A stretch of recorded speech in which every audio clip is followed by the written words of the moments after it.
Today, we are going to be talking about my way too early Oscar predictions for all of the four main acting categories at the 2027 Academy Awards. I am recording this in June. It's probably going to hit my channel the first couple of days of July. So, this is the window we are working with. This is the information I'm working with. Please keep in mind, this is just for fun. I just love award shows, I love predicting them. And this year, I really wanted to start tracking it early just to kind of see how the race evolves, see how I do throughout the year. Last year I started doing it more regularly as well, and people seem to enjoy it, so I wanted to do it earlier and stay more consistent with it. And again, this is just my opinion. Awards are not like the sole indicator of merit. This is all just for fun. It's all going to be okay. Please let me know what you think below in a kind way, but let's just get into it, and we're going to start with Best Supporting Actress. Right now, my five for Best Supporting Actress are Penelope Cruz, La Bola Negra, Anne Hathaway, The Odyssey, Tao Okamoto for All of a Sudden, Mariana Di Girolamo for Wild Horse 9, and Sandra Hüller for Project Hail Mary. I have Penelope Cruz at number 1 right now because La Bola Negra did so well at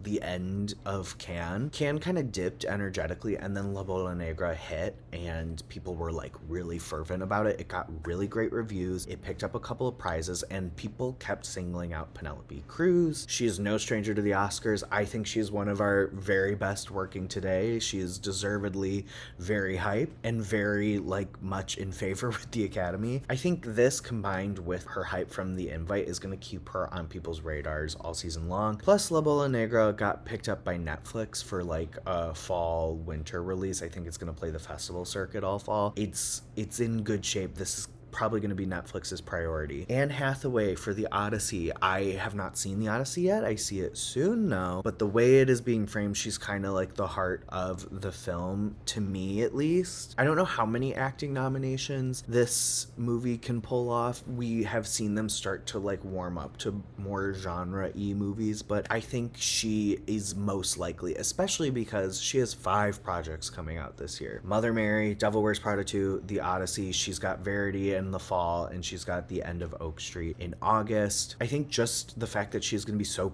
omnipresent this year is really going to keep her in the conversation, on top of people's minds. And if The Odyssey performs critically like I expect it to, and commercially, I think she will be carried along. So for Tao Okamoto, she won Best Actress with her co-star Virginie Fira. I do think they're going to split them just so they avoid crowding in one category, but I think she could really shine here. All of a sudden is being handled by Neon. Hamaguchi is no stranger to the Academy. It did really well at Cannes. I think she can get in there. For Mariana, I think Martin McDonagh is an Oscar guy. They love his movies. He gets actors nominated. I'm thinking quite a few people from that movie are going to get nominated, and I see no reason why she wouldn't also come along for that ride. And for Sandra Hüller, similar to Anne Hathaway, she's having a big year. There are 4 Sandra Hüller movies that are kind of being discussed in award circles right now as possible. She's got this, Fatherland,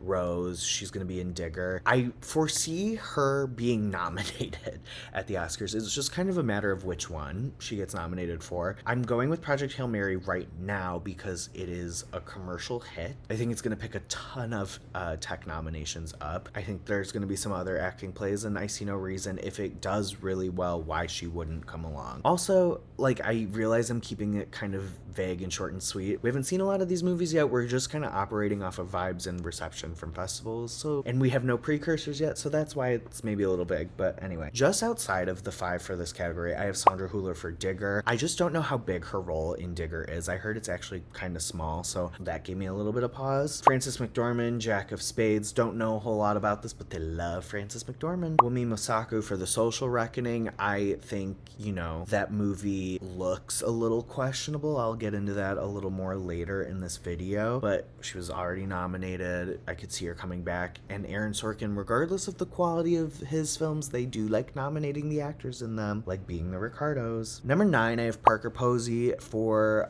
Wild Horse 9 as well. I could see them running with the narrative she's never been recognized before. She's in this Martin McDonagh movie giving a great performance. And then 10, I have Esme Creed Miles for Sense and Sensibility.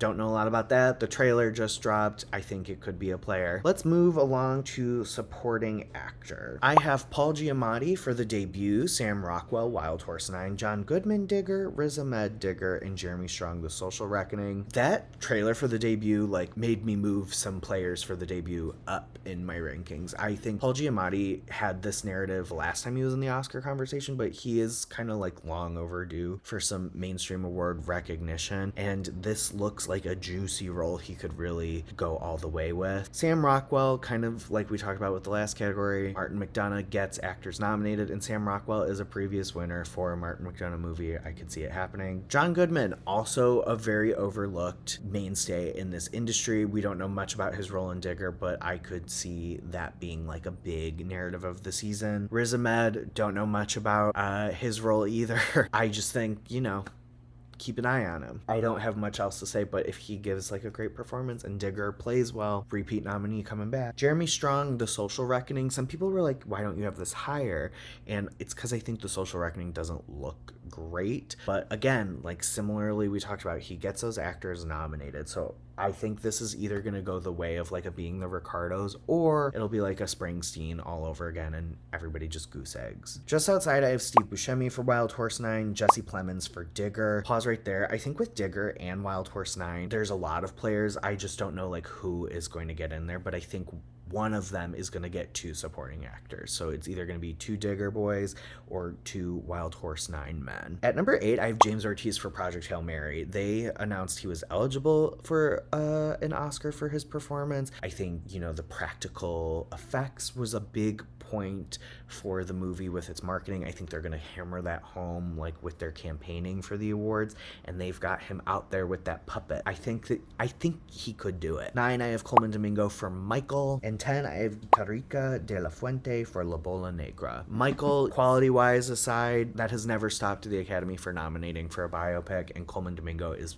like the most charming man in Hollywood. So, and for Guitarrica de la Fuente, like I said with La Bola Negra, I think that is going to be Netflix's big player. And while they haven't really like landed the plane on like winning Best Picture, they know how to get their films nominated. I have him lower than say like Penelope Cruz because like I don't think he has as established a name in Hollywood, so that is just kind of working against him. But like he could be a big like discovery performance that they'll like champion all season long. I think it could be really cool. For Best Actor, right now I have Tom Cruise in Digger, Sebastian Stan for Fjord, Ryan Gosling Project Hail Mary, John Malkovich Wild Horse 9, and John Turturro for The Only Living Pickpocket in New York. I think this is kind of Tom Cruise's to lose right at this point. They released that teaser trailer for Digger and it was just like a 3-minute retrospective on his career. I know that's going to be the narrative they're running with all season long. He's in this like prosthetic look. We haven't seen the makeup really yet, but I think it's a marriage of a performance with like a lot of prosthetics where the actor disappears and this long overdue narrative.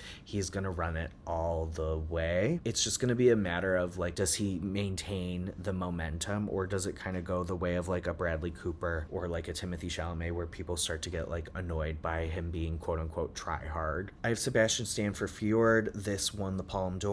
I think him and another co-star that I'm going to be talking about in the next category are going to be big like acting players. Some people are a little worried because I guess the subject matter of the film, I have not seen it, but I think the subject matter might be a little divisive, the performance might be a little divisive, but I think he could do it. Previous nominee disappearing into the role once again. Project Hail Mary, Ryan Gosling, he is that movie. So much of that movie is just him. I think it's a genuinely great performance. If it performs well, like I said earlier, he absolutely will get nominated depending on how the category shakes up. I could kind of see him being the 3 all season where he keeps showing up where he needs to be. He's not like winning, but he's also not getting snubbed.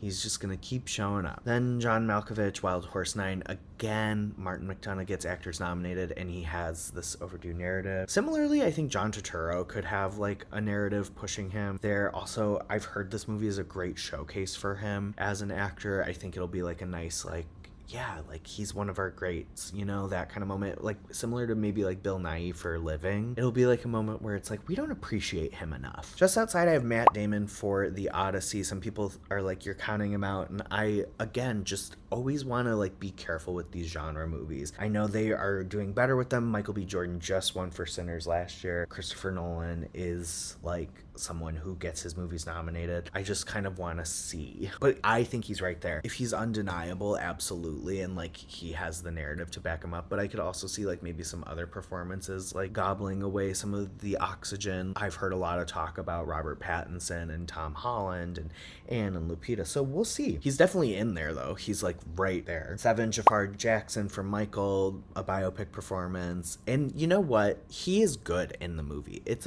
not a great movie, but he is a good performer. He does a great job at not doing like a caricature. Then I have Robert Pattinson for Primetime. I don't know a whole lot about the Chris Hansen biopic. I saw that teaser trailer and I think it could be a big player. 9, I have Pedro Pascal for Behemoth. I think if this movie performs well, if it's campaigned well, he could come along for it. I think this would be a cool moment for him. And then at 10, I have Hans Zisler for Fatherland. If Fatherland performs well, who's to say he wouldn't show up? I know I've only been doing 10, but I also have Timothée Chalamet for Dune Part 3 at 11. He has yet to be nominated for Dune, but you know, maybe this will be the one, but I don't think it's happening. And then finally for Best Actress, we have Renata Reinsve for Fjord, Julianne Moore for The Debut, Sandra Hüller for Fatherland, Virginie Efira for All of a Sudden, and Mikey Madison, The Social Reckoning. I think Renata and Sebastian are going to be like major acting contenders, especially coming off the Palme d'Or win. I think also coming off of her Sentimental Value nomination, that's huge momentum for her. And then she's in Backrooms. Backrooms is not going to be a big award player, but like it's a big success, so like she's out and about, you know? Julianne Moore for The Debut. After the trailer, I debated moving her up to 1. I think this is going to be a really fun showcase for her. It just looks to be like just written for her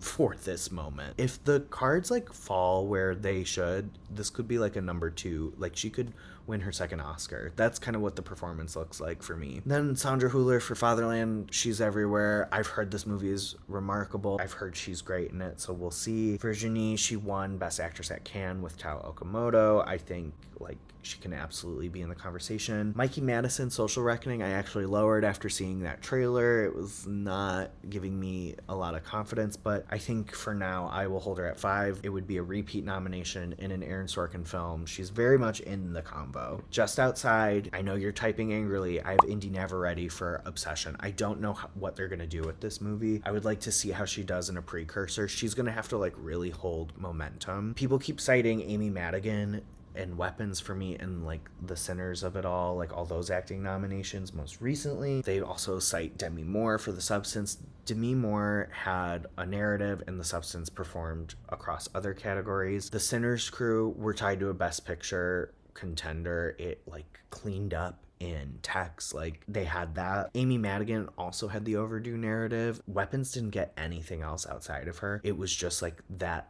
great narrative propelling her and the performance, and it like cleaned up all these critics groups.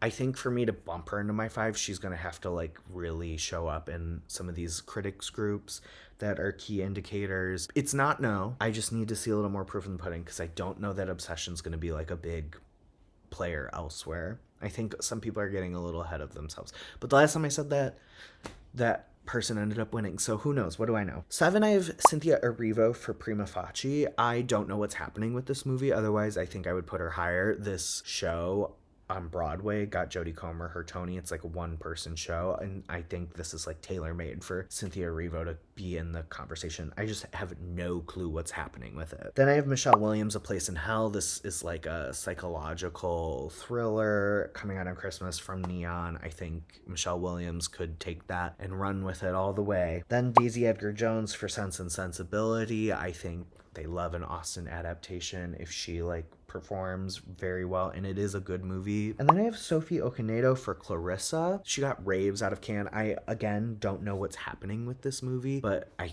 see no reason why she couldn't do it. Actress is always a bloodbath. I also have Ruth Medeli for being human. I just don't know like the release or like what that is kind of looking like, but I think it could do well. It's coming to us from Sean Hader, who gave us Coda. Rachel Brosnahan, Saturn Return, could be a player. Sandra Hüller for Rose, and then Emily Blunt, Disclosure Day. I don't think that's happening, but let's keep her in mind. That's kind of my predictions. This is just based on like what people are kind of predicting and saying, and like early reactions from film festivals. These are going to change 100 times. I also just want to acknowledge like how kind of overwhelmingly white this all is right now. I'm really hoping some other performances from people of color like really kind of surge in the conversation. Like I need a date on Prima Facie. I need a distributor on that. Like, I really hope it shakes up in that way, but we'll see. We will see. Thank you so much for tuning in. Make sure you do all the things you're supposed to do with the YouTube channel. Like, comment, subscribe, share, follow me everywhere, because I'm going to be doing this all season long. My best picture predictions for June are already up, so don't miss out. But until next time, bye!